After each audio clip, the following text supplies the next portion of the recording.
প্রফুল্লনগরে আহত ছাত্রীর বাড়িতে এলেন বিধায়ক মদন মিত্র। মহিলা নিরাপত্তা নিয়ে কেন্দ্র রাজ্য তোপ বিধায়কের। মদন মিত্রকে দেখে পরিবারে পেলেন ভরসা। আরজিকর কাণ্ড নিয়ে তোলপাড় গোটা বঙ্গ। প্রতিবাদের আগুনে ফুটছে চিকিৎসক থেকে শুরু করে আম জনতা। কিন্তু প্রকাশ্য দিবালোকে ছাত্রীকে আক্রমণের শিকার হতে হয় কয়েকজন যুবকের হাতে। মায়ের সামনে প্রাণে মারার চেষ্টার অভিযোগ কামারহাটি পৌরসভার 18 নম্বর ওয়ার্ডের বাসিন্দা এক স্কুল ছাত্রীকে। অল্পের জন্য স্থানীয়দের তৎপরতায় প্রাণে রক্ষা পেলেও প্রাণোচ্ছল ক্ষতবিক্ষত অবস্থায় শয্যাশায়ী ছাত্রী শতরূপা সাহা। গত 4 সেপ্টেম্বর দমদম কেন্দ্রীয় বিদ্যালয়ের একাদশ শ্রেণীর ছাত্রী শতরূপা সাহা মা এবং ভাইয়ের সঙ্গে বাড়ি ফিরছিল। মাঝ রাস্তায় বাড়ি থেকে ঢিল ছোড়া দূরত্বে আচমকা কয়েকজন যুবক ধারালো অস্ত্র নিয়ে পেছন থেকে এসে আঘাত করে শতরূপা সাহা তার মাকে। কেবলমাত্র কলেজ পড়ুয়া নয়, মা এবং ছোট ভাইটিকেও প্রাণে মারার চেষ্টা করলে স্থানীয়দের তৎপরতায় অভিযুক্তকে আটক করে খবর দেওয়া হয় বেলঘরিয়া থানায়। পুলিশ এসে পরিস্থিতি সামাল দিলে অভিযুক্ত দুজনকে গ্রেপ্তার করে বেলঘরিয়া থানার পুলিশ। তবে বাকি যে আরও অনেকে ছিল সেদিন ঘটনাস্থলে, তারা এখনও অধরা। এলাকায় ঘোরাফেরা করছে, তাই নিরাপত্তাহীনতায় ভুগছেন আহতের পরিবার। ব্যারাকপুর পুলিশ কমিশনারের কাছে বাড়তি নিরাপত্তার আবেদন শতরূপা সাহার পরিবারের সাথে আজ দেখা করতে আসেন বিধায়ক মদন মিত্র। যে কোনো রকম আইনি সহযোগিতা সহ চিকিৎসা পরিষেবার পাশে থাকার আশ্বাস দিয়েছেন তিনি। সরকারি কর্মচারী হলেও মেয়ের ব্যয়বহুল চিকিৎসায় আর্থিক সহযোগিতার আবেদনও করেছেন আহতের পরিবার। অত্যাধুনিক চিকিৎসা পরিষেবা দিয়ে দ্রুত ক্যারাটেতে ব্ল্যাক বেল্ট প্রাপ্ত স্কুল পড়ুয়া শতরূপা সাহাকে দ্রুত সুস্থ করে তোলার সব রকম ব্যবস্থা করবেন বলেও জানিয়েছেন বিধায়ক নিজে। আহত পড়ুয়ার বাড়িতে এসে দেখতে এলেন বিধায়ক মদন মিত্র। শুধু তাই নয়, পরিবারের সাথে তাদের সুবিধা অসুবিধা এবং চিকিৎসার যাবতীয় বিষয়ে খোঁজ খবর নেন। রাজ্যে ফের মহিলাদের নিরাপত্তা নিয়োগ কেন্দ্র এবং রাজ্যকে খোঁচা দিয়ে বেফাঁস মন্তব্য করেন বিধায়ক। তিনি বলেন, চারিদিকে আরজিকর কাণ্ড নিয়ে এত বড় কাণ্ড চলছে, এই আহত ছাত্রী তার থেকে কোনো অংশে কম নয়।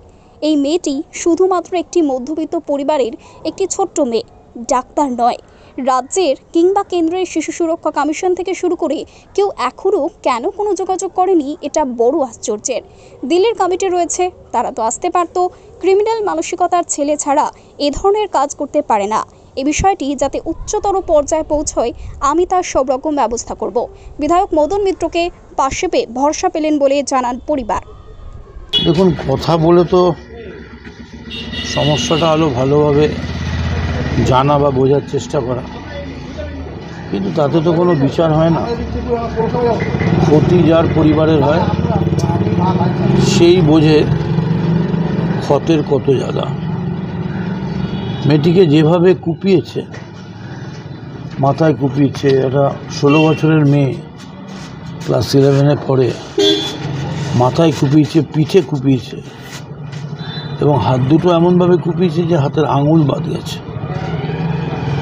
ফলে এটা কোনো আচমকা নাবালক বুঝতে পারে না তা নয়, এটা একদম প্রফেশনাল গুন্ডাদের সঙ্গে থাকা বা গুন্ডা ক্রিমিনাল। কারণ তা নাহলে এতটা মেন্টাল প্রিপারেশন না নিয়ে তাহলে সে এভাবে মারতে পারে না। এবং শোনা যাচ্ছে সে আগেও ডিস্টার্ব করেছিল। এবং আমি দেখলাম যে এফআইআরটা হয়েছে, তাতে 307 নেই, অ্যাটেম্প্ট টু মার্ডার নেই। আমি পুলিশের সঙ্গে কথা বলবো যে এত বড় একটা ক্ষতে 307, এতে 302-এর মামলা। মরে যায়নি, ভগবানের আশীর্বাদ, ইচ্ছে ওর বাবা মার কর্মের জোর। তো 307-এর মামলায় এখানে 307 কেন পড়েনি? এবং আজকে একটা মৌমিতার ব্যাপার নিয়ে এত বড় কাণ্ড চলছে গোটা পশ্চিমবঙ্গ জুড়ে। তো এও তো মৌমিতার থেকে কোনো অংশ কম নয়। এ শুধুমাত্র মধ্যবিত্ত পরিবারের একটি ছোট্ট মেয়ে, ডাক্তার নয়, ক্লাস 11-এর ছাত্রী, ভাই আর বোন। ভাই পড়ে ক্লাস 4-এ, সেন্ট্রাল স্কুলে পড়ে দমদমে। আমরাও ঠিক বুঝতে পারিনি। প্রতিদিনের মতন সেদিনও আমি স্কুল থেকে ছেলে মেয়েকে নিয়ে আসছি। আমি গুহাটা পার করে যেই এপারে এসেছি, তখনই পেছন থেকে এসে আমার মেয়ের প্রথম ঘাড়ে 2টো কোপ মারে। তারপরে চিৎকার করতে থাকে, মা বাঁচাও। আমি ভেবেছি কে চিৎকার করছে, আমি এদিক ওদিক তাকিয়ে দেখছি আমার মেয়ে। আমি যখন তেড়ে যাই আমাকে বলছে আগে তোকে মারবো বলে আমাকেও তেড়ে আসে। তারপরেও দৌড়ে দৌড়ে এসে আমার মেয়ের মাথায় এলো পাতালি কোপাতে শুরু করে দেয়। আমি ওই দৃশ্য আমি সহ্য করতে পারছিলাম না। আমার ছেলেকে মারতে গেছে, আমার ছেলেকে তখন এইখানকার লোকরা গিয়ে ধরেছে। নাহলে আমাদের তিনজনকে সেদিনও মার্ডার করার জন্য এসেছিল এখানে ওর দলবল নিয়ে। কতজন ছিল তো? কতদিন ছিল সেটা ঠিক বলতে পারবো না, তবে গুহার এপারটায় 4-5 জন দাঁড়িয়েছিল। ওরা সমানে বলছে যে কোপা কোপা, মানে প্রাণে মারার চেষ্টা প্রাণী মারার আমাদের তিনজনকেই মার্ডার করার জন্য এসেছিল ওরা। বা এর আগে কি এদেরকে কাউকে এলাকায় দেখেছিলেন? না, আমরা এদের দেখিনি আর কখনো। কেন এরকম আক্রমণ করলো সেটাও আমরা কিছু জানি না যে কেন করলো।